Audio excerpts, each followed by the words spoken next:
옆에 분들과 함께 인사하겠습니다. 사랑합니다. 네, 다시 한번 앞뒤에 분들과 인사하겠습니다. 주님 안에서 사랑합니다.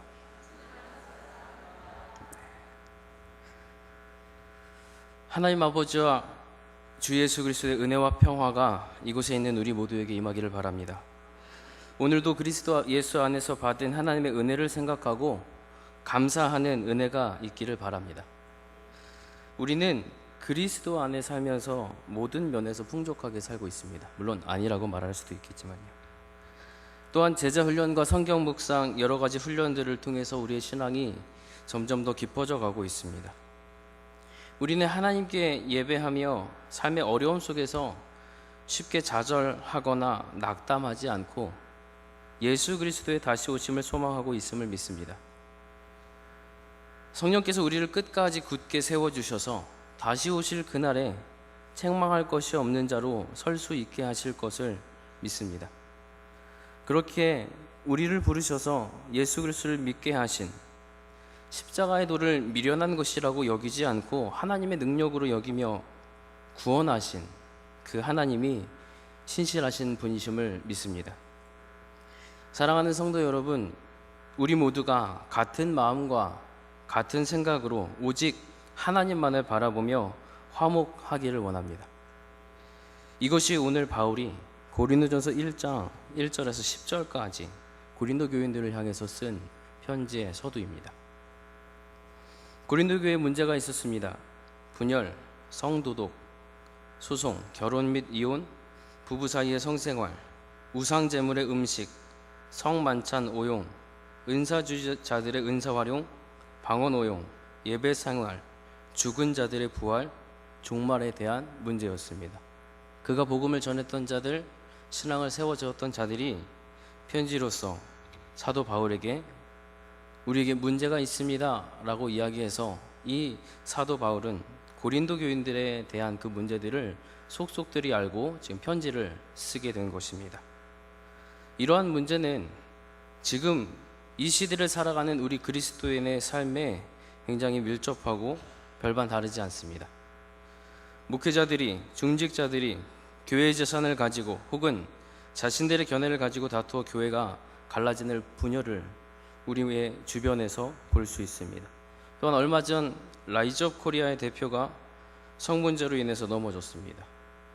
또한 그리스도인임에도 불구하고 결혼 전 동거하여 하나님이 주신 성을 귀히 여기지 않고 쉽게 이혼하고 덕을 세우지 못하고 이기적인 신앙의 모습으로 살아가며 특정 은사로 자신을 자랑하거나 방언을 말하지 못하면 신앙이 없다고 매도하고 공적 예배만 잘 드리면 일상에서 예배자로 살지 않아도 된다는 오해와 착각 속에 사는 문제가 우리 주변에 있습니다. 바울은 고린도 교회의 이 문제들을 듣고 문제들을 실질적으로 다루기 전에 먼저 복음의 본질적인 요소를 언급하고 있는 것입니다.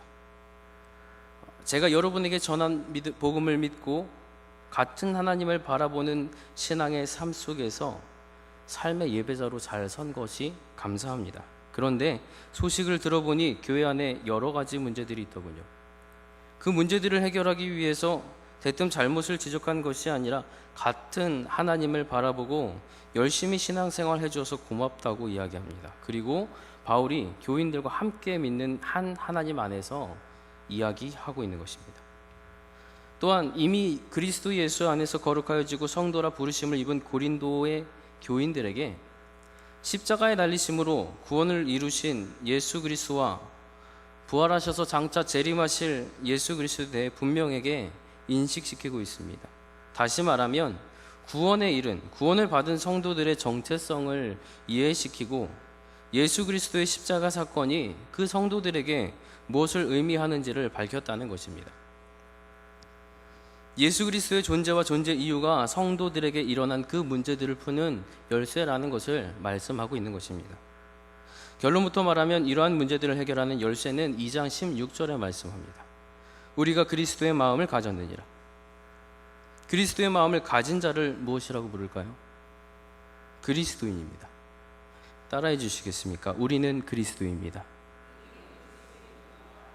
고린도 교인들에게 필요했던 것은 그들이 그리스도인이라는 자각이 필요했습니다.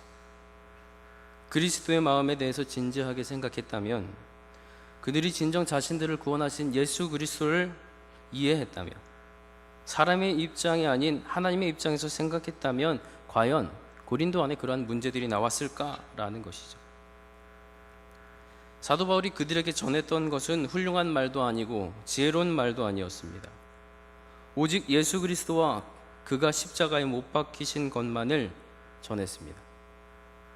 바울이 이 복음을 사람들에게 전하였을 때 바울은 약했고 두려웠고 무척 떨었다고 고백합니다. 복음을 전할 때의 말과 설교는 바울이라는 사람의 지혜에서 나온 그럴듯한 말이 아니라 성령의 능력이 보여준 증거로 한 것이었습니다. 그 이유는 믿음이란 것이 인간의 지혜의 바탕을 둔 것이 아니라 오직 하나님의 능력의 바탕을 두었기 때문입니다. 바울이 왜 이런 말을 하고 있었을까? 고대에서 개인의 역할은 오늘날과 마찬가지로 사회적인 신분에 의해서 결정되었다고 합니다. 부와 권력을 가진 사람들은 자신의 권력이 바탕이 된 종교, 철학, 이념을 선호했습니다. 그 선호한 것을 바탕으로 해서 복음을 이해하고 그렇게 살아가는 것이 그리스도인의 삶이라고 생각했던 것입니다. 지식이 뛰어난 상류 계층들은 수사학적으로 뛰어났던 아볼로와 같은 설교자를 더 원했고, 도덕을 가르치는 선생이 손으로 일하는 직업을 갖는 것을 못마땅하게 여겼다고 합니다. 하지만 머리가 아닌 몸을 쓰는 직업을 가진 교인들은 바울의 설교가 약간 미흡할지라도 자신들과 같이 몸을 써서 일하고 스스로 낮은 위치에 처하려는 모습을 높이 평가했습니다. 어떤 이들은 자신들의 철학적 이상으로 성적인 죄를 정당화하기도 했습니다. 사회에 있는 다양한 집단이 가지고 있었던 충돌하는 인간적인 가치관이 결국은 교회 안에서 분열을 조장하는 문제가 되었던 것입니다. 그렇기 때문에 바울이 이 문제에 대한 해답을 여러분은 그리스도입니다 라고 내놓았던 것입니다. 예를 들자면 우리에게는 아직도 해결되지 않는 숙제들이 많이 있는데 그 중에 하나가 동성애입니다. 분명 성경은 동성애를 죄라고 합니다. 한 그리스도인이 동성애를 죄로 알고 있습니다. 그래서 동성애를 말하면 처벌받는 것이 법안으로 통과돼서는 안 된다고 생각합니다. 그런데 이 사람이 어느 정치당의 소속인데 그 당파가 동성애를 옹호합니다. 그러면 이 사람은 어떻게 해야 될까요? 개인의 의견은 잠시 접어두고 당파의 의견을 따라갈 것입니다. 당파의 의견을 따르고 싶지 않다면 탈퇴하겠죠. 그리고 동성애 반대를 주장하는 다른 당파를 찾아갈 것입니다. 개인의 가치관, 가족 성향, 정치적, 철학적, 이념 등등 있지만 그리스도인이 되는 순간 하나님의 말씀을 따르는 것이 진짜 그리스도의 삶이라는 것입니다. 그런데 고린도 교인들은 그 하나님의 말씀을 따르지 않아요. 자기가 이해하고 싶은 대로 이해하고 행동합니다. 그래서 바울이 문제를 해결하는 가장 우선적인 것이 바로 그리스도인이라는 자각이었습니다. 여러분은 그리스도인입니다. 그리스도인답게 사세요. 여러분의 가치관을 내려놓으세요. 당신이 어떠한 삶을 살기를 원하시는지 하나님의 말씀에 순종하시기를 바랍니다. 이것이 바울의 말입니다. 제가 2015년에 재미있게 보았던 영화를 얼마 전에 다시 보게 되었습니다. 뷰티 인사이드라는 영화입니다. 한 남자와 한 여자의 사랑 이야기를 다루고 있습니다. 그런데 이 남자 주인공은 한 사람을 위한 가구를 만드는 회사를 운영하는데 자고 일어나면 모습이 변합니다. 멋진 남자일 때도 있고 예쁜 여자일 때도 있고 할머니로 변할 때도 있고 어린아이로 변할 때도 있고 수염 덥수룩한 아저씨 혹은 외국인으로 변할 때도 있습니다. 데이트를 위해서 서로가 서로를 알아볼 수 있어야 되기 때문에 둘만의 신호로 항상 남자가 여자의 손을 꼭 잡는 것으로 본인임을 알립니다. 처음에는 호기심도 있고 신기하고 재미있고 즐거웠는데 계속 되다 보니까 시간이 흐를수록 매일 만날 때 낯선 남자가 와서 자신의 손을 잡는 그 상황이 섬뜩하고 두려워집니다. 늘 새로운 사람을 만나야 하는 부담감과 매일 다른 남자를 만나야 하는 것 때문에 주변에 대한 시선으로 또한 여자는 힘들어합니다. 매일 바뀌는 남자의 그 모습에 적응하는 데 시간도 걸리지만 자신이 사랑하는 그 남자의 진짜 모습이 무엇인가, 그것을 기억할 수 없어서 그러한 정신적인 어려움으로 여자는 약을 복용하기 시작하고 결국 두 사람은 헤어짐을 선택합니다. 영화는 여기서 끝나지 않고 두 주인공이 재회합니다. 여기서 중요한 것이 있어요. 이 재회는 여자 주인공이 남자 주인공을 찾아가는 적극적인 행동이 있었습니다. 물론 남자는 또 다른 모습으로 바뀌어 있었지만 이전과 달리 여자는 그 남자를 알아봅니다. 외모가 바뀌었기 때문에 손의 감촉도 다르고 몸의 향기도 다르고 체온도 다르지만 그럼에도 불구하고 여자는 남자가 누군지를 압니다. 어떻게 그것을 알 수 있었을까? 남자 주인공의 본질을 알아보았다라고 생각합니다. 외형이 아무리 바뀐다고 할지라도 그 껍데기가 담고 있는 본질이 변하지 않기 때문에 결국 그 남자 주인공을 여자는 알게 된 것입니다. 인터넷 블로그에 올라온 어떤 대표가 자신의 본질이 무엇인가를 생각하며 이렇게 이야기합니다. 교사를 그만두고 지식 콘텐츠 부분 사업 분야로 뛰어든 이후 지금까지 강연, 카페, 교육, 첨삭 등 다양한 분야의 일을 동시에 하고 있죠. 매일매일 모습이 바뀌는 나 자신의 모습을 봅니다. 한동안 처음 뵙는 분들께 스스로를 소개하는 것이 어려웠어요. 내가 하는 일, 내가 추구하는 것, 내가 사명으로 삼는 것을 한마디로 설명하기 어렵다고 생각했거든요.